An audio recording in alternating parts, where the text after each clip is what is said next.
surprise me if all of these beautiful kids that we lost had stalkers, okay? They were all like rock stars on Instagram and all the social media. I don't think that that's what it was, though. I will be honest with you. I think it's closer than that. I think it's deeper than that.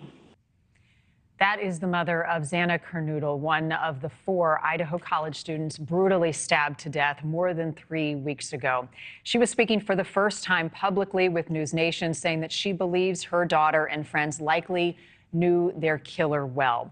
News Nation has also learned Kaylee Gonsalves' injuries were significantly more brutal than her friend Maddie. The 2 girls were found together in an upstairs room of that off-campus home, but not much else is known about the extent of their injuries, particularly the other 2 students who were killed in the floor below them. Joining me now to talk more about the investigation, Tracy Walder, a former CIA officer and FBI special agent, and Lauren Matthias, former news reporter and the host of the podcast Hidden, a true crime podcast. To you both, we appreciate your time this morning. There's a lot of new information coming out about the crime scene. Whether or not it's helpful or it further complicates the work for investigators is yet to be seen. But let's start with the new piece of information that Kaylee's injuries were significantly more brutal. Tracy, let me start with you. What does that tell you? Is that helpful information for investigators as they're trying to determine if she was perhaps the target? Thank you for having me, Marni. Yes, I think that that's incredibly important information. That's something I've said all along, and that's how they would differentiate whether this was a targeted attack or not, is that one victim may have had significant overkill more so than others. And since Maddie and Kaylee were known to be sleeping in the same bed at this time, it tells me that really Maddie may have just simply been in the way, more of a crime of opportunity, and Kaylee really would have been the target here. And I think that's very critical to investigators in terms of really figuring out what the motive was, who her inner circle was, or even just outside of that inner circle. So I think it helps them in terms of narrowing down the investigation because they do have this overabundance of evidence. Well, and Lauren, let me bring you in here because when I talk about further complicating it, they're in Maddie's room. So if Kaylee was the intended target, these 2 girls, best friends, many describe them as being almost like sisters. They looked very much alike as well. It was in the middle of the night. It was likely dark. So investigators have to determine, was the killer in the right room as well? Yeah, I think that Brian Enton made a great case for saying that this room was on the top floor without an easy entrance.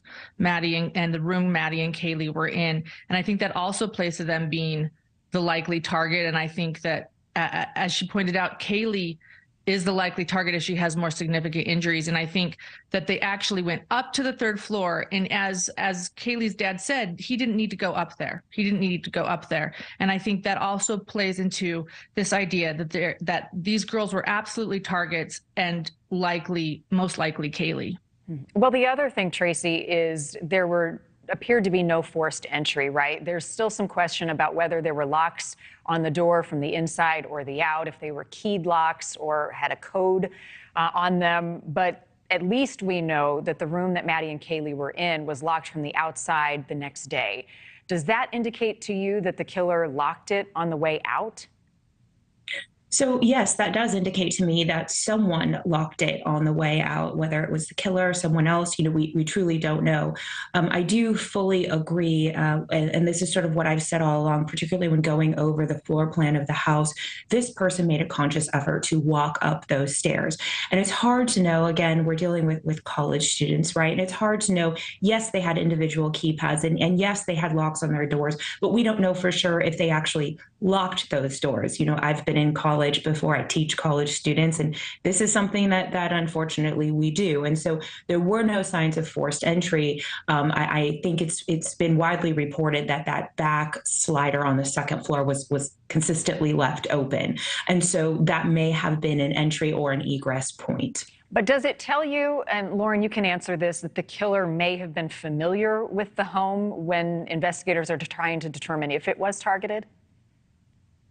I think so, and I'm having a hard time hearing you, Marni. I am so sorry. Something happened to my audio, but yes, I absolutely think that this victim could have known the home, or sorry, this perpetrator, this killer, could have known the home, could have known the victims, could have been familiar with the home, been to the home before, which is also going to make it very complicated for investigators as they collect DNA. I do think that this was likely a targeted attack. I with everyone who believes in that, and I think that the fact that this was allegedly a party house and allegedly a house where many people came, I think they knew this house. I think they knew the victims, and I think that that is a big possibility. Yeah, well, and Tracy, you pointed out in another interview that you believe that this was a rage killing, that they wanted to do more than just kill them. Explain what you mean by that.